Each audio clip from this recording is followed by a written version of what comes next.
Өскеменде 17 жасар колледж студентін мектеп оқушылары бірнеше рет жабылып ұрған.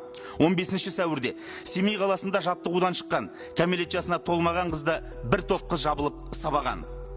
Қызылорда облысында 9 сынып оқушысын 5 бала аяусыз соққыға шыққан.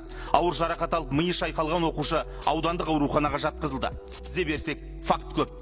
Аманат партиясының сайлауалды бағдарламасында тарыдай оқушыдан таудай тұлғаны тәрбиелеу міндеті тек ата-анаға жүктелмейді. Балаларды тәрбиелеу, құрдастары мен ересектердің арасында кездесетін әлімжеттіктен қорғауға ата-ана мен бірге мектепте жауапты болады деп жазылды. Осы тұста бас прокурор Берік Нұғайұлы жоғарыда аталған істерді қатаң бақылауға алып, айыптылардың жазадан құтылып кетпеуін қадағалауыңызды сұраймыз. Және әлімжеттік фактілерін біле тұра, жасырып қалған қызметтегі азаматтардың да жазаға тартылуы керек. Оған қоса, балаларды қорлап жатқан кезде араша түсудің орнына сол әрекеттерді бейнетаспаға түсіріп жариялаған адамдарды